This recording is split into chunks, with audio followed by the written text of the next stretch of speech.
بسم اللہ الرحمن الرحیم۔ کفار کی نبی کریم صلی اللہ علیہ وسلم کے ساتھ بدسلوکیاں۔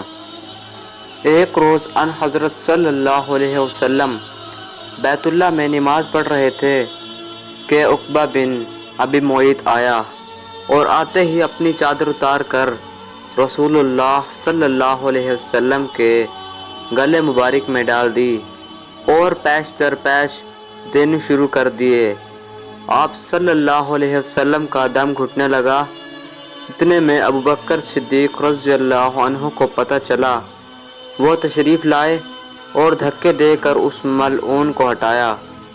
کفار نے آپ صلی اللہ علیہ وسلم کو طرح طرح کی تکلیفیں دی، کبھی جسم اطہر پر نجاستیں ڈالی، کبھی گلے میں پھندا ڈال کر کھینچا، کبھی گھر کے دروازے کے سامنے کانٹے بچھائے تاکہ صبح سویرے جب آپ یا آپ کے بچے باہر نکلیں تو کوئی کانٹا پاؤں میں چبھ جائے۔ گالیاں دی، قتل کے منصوبے بنائے، جسم اطہر کو لہو لہان کیا، قید میں رکھا۔ آپ صلی اللہ علیہ وسلم کے صحن میں پکے ہوئے کھانے کی غلاظتیں پھینکی۔ آپ صلی اللہ علیہ وسلم کی شان میں اس قدر گستاخیاں کی کہ اللہ کی پناہ۔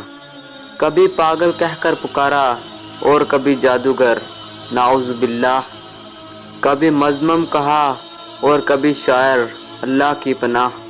ابو لہب نے تو ایک مجلس میں یہاں تک کہہ دیا کہ محمد صلی اللہ علیہ وسلم تیرے ہاتھ مبارک ٹوٹ جائیں، نعوذ باللہ۔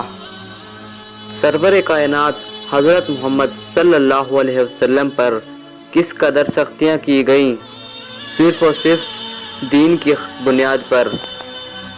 اللہ تعالیٰ کا لاکھ لاکھ درود و سلام ہو آپ صلی اللہ علیہ وسلم پر، ان کفار پر اللہ کی، فرشتوں کی اور تمام انسانوں کی لعنت ہو جنہوں نے آپ صلی اللہ علیہ وسلم کو پریشان کیا۔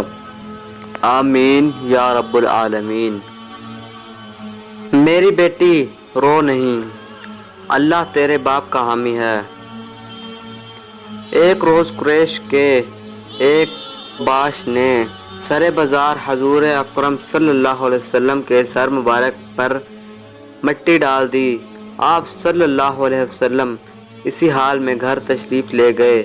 صاحبزادیوں میں سے ایک آپ صلی اللہ علیہ وسلم کا سر دھو رہی تھیں اور اپنے ابا کو اس حالت میں دیکھ کر رو رہی تھیں۔ آپ صلی اللہ علیہ وسلم انہیں تسلی دیتے اور فرماتے کہ رو نہیں میری بیٹی، اللہ تیرے باپ کا حامی ہے۔ حضور پاک صلی اللہ علیہ وسلم کے صاحبزادے کی وفات پر ابو لہب کا اظہار مسرت۔